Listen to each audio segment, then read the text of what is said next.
told you I'm not sorry. I was crying as a baby. And the reason is, I've done a lot of these 48-hour challenge.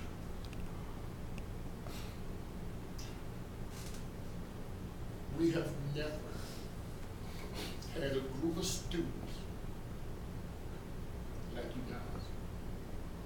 We have never, and my heart and my love goes out to Michael for, first of all, being our leader, but secondly, for him allowing us to navigate things how we think things were done. You know, when we wanted to make the change, I didn't want you to come back here and call Michael, I wanted to get permission, you know, before we did that. But we have never had a group that we were able to get in so much of real life situations in less than 48 hours. Yeah. We did this in less than 48 hours. I mean, I'm talking about the good, the bad, the ugly, every aspect. I'm talking about from people's attitudes towards you, to the giving, to what it's like to live on the streets, to being run over by policemen, to laying down on the bench and having to watch rats run out around you, from watching prostitutes out in the street making their money, from the police running you off of place, to meeting very articulate homeless people, to people suffering from mental illness. I mean, you guys have went through the gamut. I mean, everything that we talked about, everything, every scenario that we ran down to y'all, it was right there for y'all. To teach and then get across to people. You guys got it. From going to a homeless church service, to a homeless NA meeting, to a homeless Bible study. And then you got to sit there and meet and greet people. I was so amazed. I was sitting at the table and I was telling myself, man, he is nutty as a fruitcake. And y'all sat over there eating breakfast and he talked the whole time. He never ate a brick or BK and he kept on. And y'all just sat right there and I'm looking at them. I said, he is nutty as hell. And then you go, well, I said, she's talking to him. You're asking questions. Yeah, and then I got upset. I said, I have been watching over you guys like a mother hen since you came here. Every aspect of everything you do have been under my keen, protective eyesight. I turned my back for 5 minutes, and I turned back around and come in there, and all of you are, and I'm like, what the hell happened?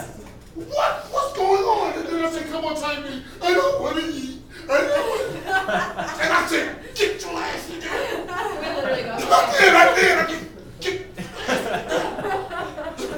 Go and eat. And then I said, somebody share with me what happened. And it just, an emotional moment. You know, an emotional moment. And I understand that because I'm a very emotional person, you know what I mean? And I was in the NA meeting, and I had 2 of you with me, and I almost lost it. If it wasn't for you guys, I might have lost it. Your willingness to cooperate. You know, when it was time for the readings, I had a reading sheet for an NA meeting. And when it came my time, I said, I gave it right up. And she went right with the phone. And she read half of it, and then she did the same thing too. And then handed over, and she continued to flow. You know? And they donated all this stuff to the homeless there. Albert came over and thanked them for that. I heard the lady thank you for coming to Bible study. You know what I mean? And they did the church service, they took communion, and they did all of this in less than 48 hours with homeless folks. I mean, from the guy in the park, you've noticed everything. You've noticed the weak, the strong. You've noticed, we talked about, did you observe the educational level of people? People out there, they're just homeless. They're not stupid, they're not dumb. They're homeless. You know? And I do what I do because this is the message this is what I want people to learn. You know, and I've just never been associated with a group that endured so much in a very little bit of time, so completely. You know, and I mean, I've had one-on-ones with most of you. You know, I mean, just the way the guys went and took you to get the cardboard and set up your little tent. They made box homes for them, you know, with sideboards so they had their privacy. And you've met the conspiracy theorists and the people that said, don't tell your story to the white people. And you've met and Showtime. And Showtime. You know, and this is the homeless guy that was in the news in the papers because he climbed the White House fence. He's one of mine. He's one of mine. Just to feel the grass. You know. Just to touch the grass. Just to touch the grass, you know. And he went and he picked out a special book and he gave her a special book. And he gave somebody No, a special book. It said like This is a beautiful body or body. something. He looked at me and like, then gave her a tattoo. Yeah, so he could brand her. Your mind. You the know, Pisces, your mind. It's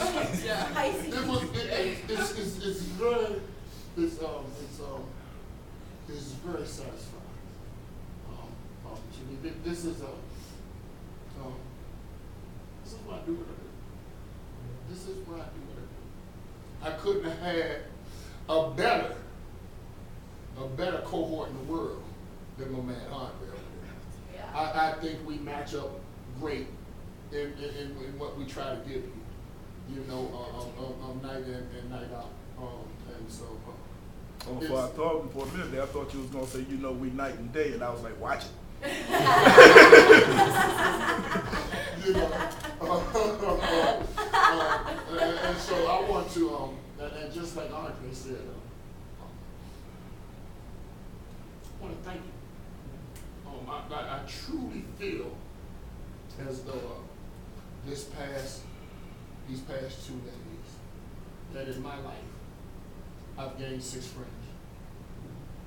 You know, and I gave you my information. I hope to stay in contact with you, because it's hard. It's hard. I mean, you 6 have truly set the bar very high for any groups coming in after you guys. And I want to say, as a father of the Urban Plunge, the Homeless Challenge, I have witnessed maybe 1,000 groups over the years, and this is, from what they tell me, you guys are 5-star. You're the best in terms of what you got out of it. God bless you all. We wish you all the success in the world in your endeavors, and I hope you go back. And I hope, and I've talked to a lot of you one-on-one about your parent issues and your parents and what they thought about what you were going to do. And I want you to give it to them. I mean, I want you to give it to them just like you got it. You know, there is going to be a lot of. You actually watched horrors. You step out there, there was rats running under your feet. When I tell my mom, I but be straight up with them, and then tell them, We might send them this to is you. the life that a person living on the street has to endure, And and I'm the stronger for it. And I think your parents will look at you a lot differently and understand that you have a lot more strength and you're a lot stronger. You know, than maybe they thought you were. You know, and I do mean that, and I will definitely be in contact with you. You're gonna come visit us. yeah. You're coming at Ready. Okay, well, You guys are gonna come speak. You're going to come speak. You know, if you want, too. if you want us, we're there. Yeah, You know, glad to do that. make sure of that. So it's been a pleasure meeting you, Steve Thomas on Facebook here, brother. You know, and also we want you to, we're going to ask you to do a couple of things for us. One of the things that we're going to ask you is we want you to go on NCH's website, and where it says Homeless Challenge, there's a form to tell about your experience and stuff like that. We'd appreciate if you took the time to do that.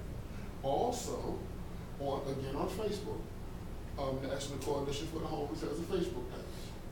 And if you just type in National Coalition for the Homeless, it'll pop up. and go on there and leave some comments about your experience. You know, it's all right to talk about how wonderful a guy Andre was and how lousy I am. You know, Or vice that's fine. versa. You know, so we want you to be honest with your comments, and you know, and we're sure, I'm sure, I am sure that from this point on, I think that that you guys all have a much greater understanding of the issue of homelessness, and I'm sure that you're going to relay that to your parents, you're going to relay that to your friends, and if you're ever in a situation and you're out with your friends and you hear somebody make a derogatory comment about somebody, They're gonna get it. or you understand, or treat somebody rudely, I hope that you'll be an armor bearer for the home and step up and say you're it. You don't have a clue what these people go through. We already know what Ashley's going to say. You're an asshole. You suck. Suck. So again, I thank you guys. I really and truly thank you guys for the experience. It's certainly a pleasure meeting each and every one of you. Like Andre said, I love y'all dearly, great deal, and I hope that we remain. Even you. Even you. You know, you were the strong one. You made sure everybody had tissue.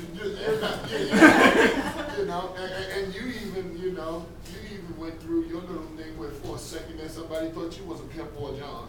A John. They thought you was a John, not pimp. Yeah. He was whole. He was whole.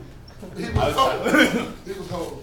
And they thought we were his host. Yeah. Oh, y'all was his hoe. Yeah, We couldn't see nothing but the head, so they just, let's run up here. And then the police questioned you. Yeah. They ran up behind him. They thought I had a knife. And they would. They said, is that a condom wrapper in your hand? It's just never been a full experience. It's been less than 2 days, man. Oh. Sure. You guys should all kid your parents that you're gonna, every weekend you're gonna come back and watch them live on the streets. And again, you're the first, we've never had a medical group, a nurses group, doctors group ever. We're gonna try and change that. Yeah. for sure. Like I run this program as my tutor, and we're gonna pass on all the information to him. Yeah, we've tried to. It's funny that Thursday night before coming here, we were this close to not coming. Right. Yeah. And I think that the decision that we made Friday morning, before we were going to leave right after class that come, is one of the best decisions Oh my that God, yeah. why I think as a group because it was And then on top of that, they wouldn't go to sleep.